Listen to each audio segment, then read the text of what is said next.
Hello दोस्तों। आप लोगों ने मेरे पहले वाले वीडियो में देखा कि कैसे ITR-1 फाइल करते हैं और किस किस को ITR-1 फाइल करना चाहिए। ठीक है। और कौन ITR-1 फाइल नहीं कर सकता, भले ही उसका इनकम है और उसको टैक्स भरना है। वो ITR-1 की जगह कोई दूसरा उसको ITR भरना पड़ेगा। जैसे 50 लाख से ज्यादा बंदे का इनकम है तो उसको क्या करना पड़ेगा, ITR-2 भरना पड़ेगा। या फिर उसको एक घर से ज्यादा घर है उसके पास में, तो उसको क्या करना पड़ेगा, ITR-1 में केवल एक घर अलाउ है। यदि एक से ज्यादा घर का डिटेल देना है तो वो ITR-2, 3, 4 में दीजिए, आप ITR-1 में मत दीजिए। ITR-1 केवल सैलराइड और इनकम फ्रॉम अदर सोर्स, वो भी कैजुअल इनकम, और जो भी एनी अदर इनकम है, केवल इंटरेस्ट वगैरह का इनकम आप ITR-1 में डाल सकते हो। और एक घर आपके पास में तो आप ITR-1 में डाल सकते हो। तो इसके लिए हम लोग अब काफी लोगों ने बोला कि ठीक है, आपने ITR-1 तो सिखा दिया है, लेकिन किसी के पास में पैन कार्ड ही नहीं हो तो वो ITR कैसे भरेगा। उसका तो रजिस्ट्रेशन ही नहीं है इनकम टैक्स पे, क्योंकि पैन कार्ड नहीं है तो रजिस्ट्रेशन नहीं है। हाँ, अभी विकल्प निकला है कि आप अपना आधार कार्ड के बेस पे भी आप अपना ITR भर सकते हो। 5 लाख रुपए तक का इनकम है तो आप ITR भर सकते हो आधार कार्ड पे भी। लेकिन अब हम लोग बेसिकली बात क्या करने जा रहे हैं कि पैन कार्ड बनाया कैसे जाता है, कैसे पैन कार्ड का एप्लीकेशन करें, किसी कंसल्टेंट को क्यों पैसा दें। यदि हम लोग इजी वे से कोई नॉर्मल फॉर्म भरना रहता है वैसे ही पैन कार्ड का फॉर्म भरना रहता है। तो चलो मैं आपको बता देता हूँ कि ऑनलाइन पैन कार्ड का फॉर्म कैसे भरते हैं। तो मैं सीधा गूगल के अंदर टाइप करूंगा, हमारा सीधा फंडा है, हम लोग ऐसे नहीं करेंगे www.nfdl.com .co.in पे जाए, हम लोग सीधा डालेंगे गूगल के अंदर ऑनलाइन पैन एप्लीकेशन, क्योंकि गूगल है ना भाई सब बताने के लिए। तो मेरे पास में मैंने जैसे ही डाला तो ये मेरे पास आया। और ये ध्यान रखना, लेकिन आप ऑनलाइन पैन एप्लीकेशन डालोगे तो कई बार क्या होती है, कई प्राइवेट साइटें भी खुल जाती है, तो उसका ध्यान रखना है। क्योंकि वो अपनी साइट पे ऐसे ही लगेगा जैसे नॉर्मली हम इनकम टैक्स पे ही पैन कार्ड का अप्लाई कर रहे हैं, लेकिन वो रियल में रहेगा किसका, प्राइवेट, जो कि नॉर्मल फीस रहता है 107 रुपए या 101 रुपए पेपरलेस का। वो उसमें 200-300 रुपए और ऐड करके आपसे चार्ज कर लेंगे। तो आप ध्यान रखना, ये NSDL का साइट ही होना चाहिए। तो मैंने क्लिक किया इस पे, NSDL के साइट पे। ठीक है। ये फर्स्ट ये मेरे को पूछ रहा है कि भाई अप्लीकेंट टाइप क्या है। तो अप्लीकेंट टाइप क्या है, देखो, सिटीजन है इंडिया का और वो पैन कार्ड बना रहा है। मेरे केस में महेश कुमार नाम का बंदा है और वो पैन कार्ड बनवा रहा है जो कि इंडियन सिटीजन है। तो मैं करूंगा 49A, इस पे क्लिक करूंगा। और फॉरेनर का रहता तो मैं 49AA पे करता, तो 49A वाले पे न्यू पैन कार्ड। फिर कैटेगरी पूछ रहा है क्या है, मेरे वाले केस में महेश इंडिविजुअल है, वो अपना खुद का रिटर्न फाइल करना चाह रहा है, इसके लिए पैन कार्ड बनवा रहा है, तो इंडिविजुअल है। हो सकता है आपके केस में एसोसिएशन ऑफ पर्सन हो तो आपको ये सिलेक्ट करना पड़े, या आपके केस में हो सकता है बॉडी ऑफ इंडिविजुअल का हो तो आपको ये सिलेक्ट करना पड़े। ट्रस्ट हो सकता है हो आपके केस में तो आपको ट्रस्ट सिलेक्ट करना पड़े, या LLP का आप पैन कार्ड अप्लाई कर रहे हो तो LLP इधर टिक कर लेना है, या पार्टनरशिप फर्म का बना रहे हो तो पार्टनरशिप फर्म के लिए फर्म को सिलेक्ट कर लेना है। मेरे केस में महेश का बना रहा हूं जो कि इंडिविजुअल है। तो मैंने देखा कि महेश का इंडिविजुअल है तो मैं इंडिविजुअल कर लेता हूं इसका, महेश का। ठीक है, तो मैं इंडिविजुअल इसका महेश का कर लेता हूं। और अभी ये पूछ रहा है कि टाइटल क्या है। तो देखो महेश मेरे नजर में तो फ्री लगना चाहिए, श्रीमती वगैरह तो जरूरत नहीं है उसको, तो फ्री लगना चाहिए उसको। ठीक है, मीन्स पर्सन है, लेडी नहीं है तो उसको फ्री, और लेडी हो गई तो श्रीमती या कुमारी जो भी है। उसका सरनेम क्या है, जो लास्ट नेम ही सरनेम होता है, उसका है सरनेम शर्मा, तो मैंने डाल दिया शर्मा। ठीक है, शर्मा का स्पेलिंग मिस्टेक हो गया, ये थोड़ा सुधार लेते हैं हम लोग। महेश नाम है भाई उसका, तो मैंने डाल दिया महेश। उसके फादर मिडिल नेम क्या होता है, देखो काफी स्टेट में ऐसा होता है कि कोई भी डॉक्यूमेंट है हम लोग बनाते हैं तो मिडिल नेम उसके फादर के नाम आता है। तो महेश का फादर नाम क्या है, गोपाल, तो मैं डाल देता हूँ उसको गोपाल। ठीक है, आप डालना चाहो तो आपकी इच्छा है, नहीं तो कोई ऐसे मैंडेटरी नहीं है। ठीक है, उसका DOB क्या है, उसका DOB है भैया 15/5/1992। ठीक है, उसका मेल ID क्या है, ये बोल रहा है कि आप ना इसमें ही सिलेक्ट कीजिए। तो मैंने मई मंथ सिलेक्ट किया, मैंने 1992 सिलेक्ट करूंगा मैं। ये देखो, हम लोगों को सिलेक्ट करना पड़ेगा 1992 और 15 में। ठीक है, ये इधर आ गया। मेल ID उसने दे के नहीं रखा है तो मैंने अपना मेल ID डाल देता हूं मैं। मैंने इसी के लिए ये जनरेट किया है। ये मेरा मेल आईडी हो गया। अब मैं इधर मेरा ही मोबाइल नंबर डाल देता हूँ।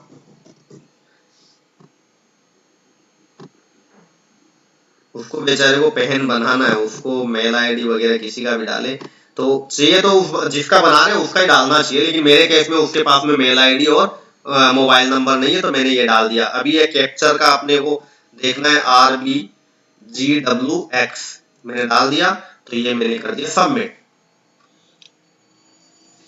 अभी देखो ये अपना फर्स्ट प्रोसेस हो गया है कि हम लोग एप्लीकेशन करने के लिए तैयार हो चुके हैं। ठीक है, इसका एक भले ही आप अपना स्क्रीनशॉट ले लेना, भले ही फोटो ले लेना। कई बार क्या होता है, इंटरनेट छोड़ देता है या इलेक्ट्रिक पावर कट हो जाता है, तो हमारा ये बीच में रह जाता है। तो हमारे पास में टोकन नंबर रहता है ना, तो जितना इन्फॉर्मेशन हम लोगों ने दिया है वो टोकन नंबर टाइप करके हम लोग उतना गेन कर सकते हैं। अभी हमारे केस में हम लोग कंटिन्यू पैन एप्लीकेशन करेंगे, तो मैंने कर दिया continue with pan application form. अब ये हमें पूछ रहा है कि भाई आप डॉक्यूमेंट जो सबमिट करने वाले हो पैन का एप्लीकेशन, वो कैसे करने वाले हो? डिजिटल करोगे या स्कैन कॉपी भेजोगे या फिर आप क्या करोगे, फिजिकली सबमिट करोगे, मतलब पुणे के एड्रेस पे?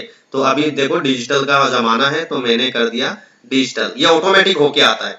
ठीक है, और दूसरा ऑप्शन चाहिए तो हमें इधर से चूज करना पड़ता है, तो हम लोगों ने डिजिटल ही रहने दिया इसको।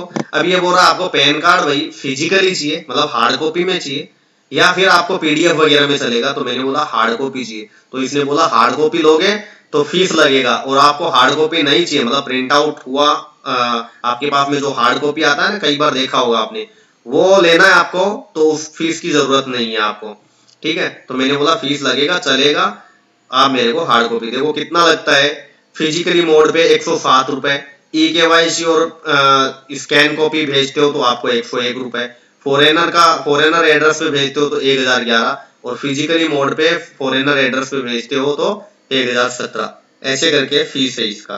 ठीक है, ये बोल रहा है आधार कार्ड नंबर आपका 4 डिजिट, जो लास्ट में आधार कार्ड का 4 डिजिट रहता है वो डाल दो, तो हम लोग वेरीफाई कर लेंगे। मैंने बोला 7008 है मेरे केस में। ये बोल रहा है कि भैया आपको ना फोटो है, वो आपको आधार कार्ड वाला चलेगा क्या? जो आधार कार्ड में आता है ना एकदम से फालतू सा फोटो, वो चलेगा क्या? महेश ने बोला भैया डाल दे यार, तो मैंने इसको कर दिया यस। ठीक है, ये जो उसका आधार कार्ड का फोटो था महेश के पैन कार्ड पे वही आने वाला है, तो मैंने उसको लिख दिया यस। अब ये देखो इधर जो फुल नेम वगैरह था वो सब इधर अपन ने स्टार्टिंग में स्टार्ट किया था, डाला था टाइटल श्री डाला था, लास्ट नेम शर्मा डाला था, फर्स्ट नेम उसका महेश है, मिडिल नेम उसका गोपाल है, तो ये सब डाला हुआ है, तो ये ऑटोमेटिक ले लेता है। अभी देखो जेंडर पूछ रहा है, अब आप बोलो महेश का क्या होना चाहिए? मेरे हिसाब से तो मेल ही होना चाहिए, तो मैंने मेल डाल दिया। ठीक है, अभी ये बोल रहा है कि इसका कोई चिंटू मिंटू भी नाम है क्या महेश का, कोई अदर नेम भी है क्या? तो मैं बोलूंगा यस है भाई, तो इसका नाम डाल दो, कोई भी चिंटू मिंटू है। महेश ने बोला कुछ मत डालना यार, मेरा महेश ही रहने दो, तो मैंने नो पे कर दिया इसको क्लिक।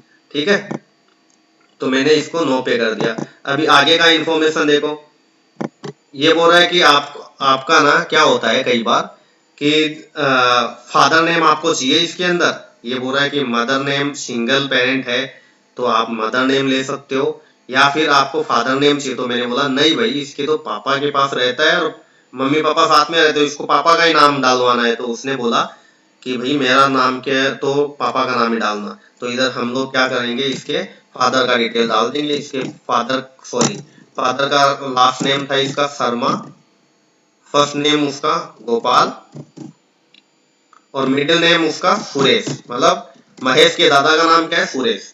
तो इसके पापा के मिडिल नेम में क्या आ जाएगा, उसके दादा का नाम। ठीक है, मदर का नाम डालना ऑप्शनल है, हम लोगों ने बोला नहीं जरूरत नहीं है। तो ये बोल रहा है पैन कार्ड पे आपको किसका नाम चाहिए, पेरेंट में माँ का चाहिए या पिताजी का चाहिए? तो हम लोगों ने बोला पिताजी का ही ठीक है। महेश ने मेरे को बोल के रखा है कि फादर का नेम डालने दे मेरे को। ठीक है, तो मैंने ये डाल दिया। अभी ये पूछ रहा है कि भाई आप पैन कार्ड बनवा रहे हो, आपके पास कोई इनकम भी है क्या? तो हो सकता है कई बार कि मेरे पास कोई इनकम नहीं है, तो मैंने बोला नो, तो आप नो करके भी कर सकते हो। लेकिन मेरे केस में महेश को पैन कार्ड बनवाना ही इसके लिए है कि उसको अपना पूरा इनकम टैक्स भरना है। इसके लिए उसके पास सैलरी का इनकम है बंदे के पास में, उसने 2-3 हजार रुपए में एक घर भी किराए पे दे के रखा है किसी को, उसका भी इनकम है, उसको एफडी पे इंटरेस्ट भी मिलता है थोड़ा थोड़ा। तो ये 3 इनकम है। तो इसने मैंने डिटेल डाल दिया, अभी 3 इनकम है महेश के पास में ये।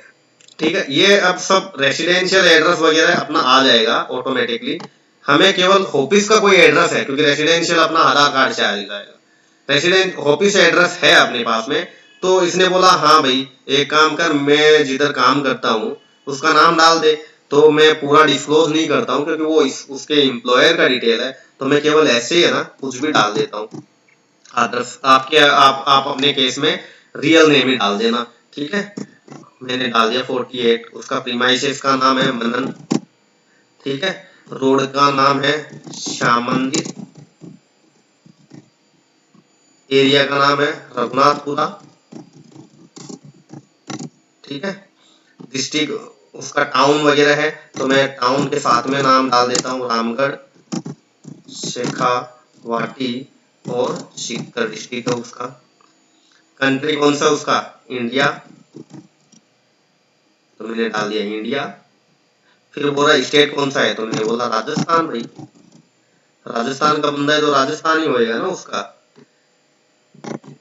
उसका पिन कोड कितना है, तो रामगढ़ वालों को तो पता ही है कि पिन कोड कितना होना चाहिए, 33 से 24। ठीक है, अब अपना जब भी कंट्री कोड क्या होता है, कंट्री कोड अपना 91 है। आप देखोगे आपके मोबाइल में कई बार किसी का फोन आता है तो 91 आगे लिखा रहता है, वो अपना कंट्री कोड है। एरिया कोड क्या है, एरिया कोड अपना एसटीडी कोड होता है 01571। और ये मोबाइल नंबर मैंने अपना डाला है क्योंकि उसने मेरे को कोई मोबाइल नंबर वगैरह नहीं दिया, उसने बोला तेरा खुद का ही डाल लेना। ठीक है, ये बोल रहा है कि भाई रिप्रेजेंटेटिव एसएससी हो गया, तो बोला नहीं उसका खुद का है, तो मैंने बोल दिया नो पे टिक है तो नो पे रहने दो और नेक्स्ट कर दिया। ये हो गया अपना यहाँ तक का डिटेल। भाई कॉन्टेक्ट एंड अदर डिटेल में अभी ये देखो एओ कोड का इंफॉर्मेशन हम लोगों से मांग रहा है। अभी हम लोग तो पैन कार्ड बना रहे हैं, हमें क्या पता हमारा एओ कौन है, असेसिंग ऑफिसर कौन है, वो टाइप किधर का है, रेंज क्या है।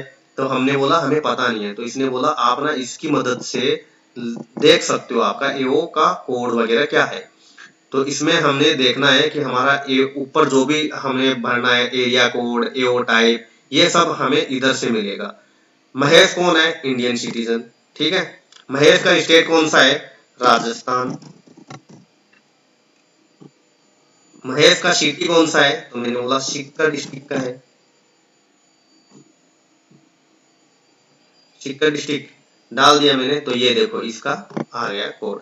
अब मैं इसको क्लिक करूंगा ना, जैसे ही ऊपर ऑटोमेटिकली देखो अपने आप फीड हो गया, तो मेरे को इधर से ऑटोमेटिक मिल जाता है। आपने देखा होगा कि कैसे हम लोगों ने किया। अभी इसको नेक्स्ट कर दो, ये डिटेल हमारा पूरा हुआ। अभी आ गया डॉक्यूमेंट पे। ये बोल रहा है कि देखो अभी डिक्लेरेशन देना है कि मैंने क्या क्या डॉक्यूमेंट सबमिट किया है। I we have enclose proof of ID, ये बोला आधार कार्ड। मैं इसने बोला आधार कार्ड यार मेरे पास है, तो ठीक है आधार कार्ड है सफिशिएंट। प्रूफ एड्रेस में भी आधार कार्ड हो जाता है, डेट ऑफ बर्थ भी आती है आधार कार्ड पे। आपके केस में यदि आधार कार्ड नहीं हो तो आप दूसरा कुछ डॉक्यूमेंट सबमिट कर सकते हो।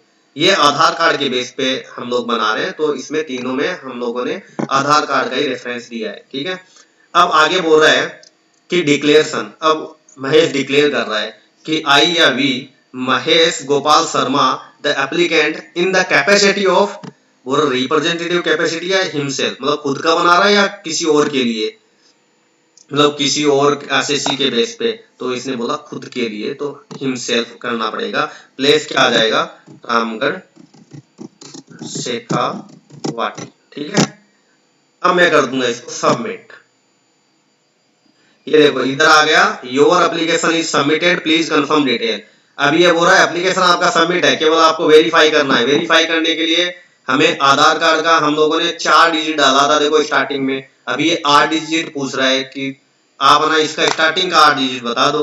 तो हम लोग इधर जैसे ही 8 डिजिट डालेंगे ना तो ये कंप्लीट वेरीफाई हो जाएगा। लेकिन मैं अभी इसका पूरा कंप्लीट नहीं करूंगा, आप अपने केस में कर सकते हो। तो जैसे ही आप करोगे ये पूरा डिटेल वेरीफाई हो जाएगा। ये बोल रहा है कि भाई आपने ये सब भरा है देख लो।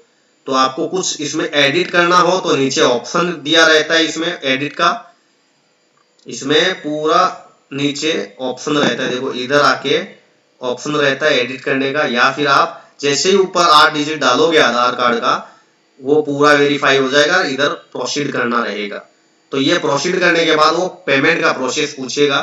तो मैं आपको यहाँ तक ही बताऊंगा क्योंकि प्रोसेस 8 डिजिट आगे का डालने के बाद ही होगा, और मेरे पास उसका आधार पूरा है नहीं, आधार का डिटेल, तो इसके लिए मैं केवल इतना ही, तो मेरे हिसाब से आपके लिए ये सफिशिएंट है, आपको पता चल गया होगा। जैसे आप 8 डिजिट डालोगे ऊपर और इसको प्रोसीड कर देना, प्रोसीड करने के बाद में ये पूछेगा कि भाई आप पेमेंट किसके थ्रू कर रहे हो, तो आप उस पर क्लिक करके जैसे आप नॉर्मली पेमेंट करते हो पेटीएम के थ्रू या यूपीआई के थ्रू जैसे भी करते हो वो आप पेमेंट करके जैसे ही पेमेंट करोगे आपका पूरा काम हो जाएगा, और आपको विद इन 7 डेज या 10 डेज आपको ये आधार कार्ड ये पैन कार्ड मिल जाएगा। सॉरी, तो आपको ये वीडियो अच्छा लगा होगा, मेरे हिसाब से बहुत अच्छा से मैंने एक्सप्लेन किया है। कोई भी इस वीडियो को देख के अपना पैन कार्ड या किसी और का पैन कार्ड बना सकता है, आपको बहुत हेल्पफुल रहेगा।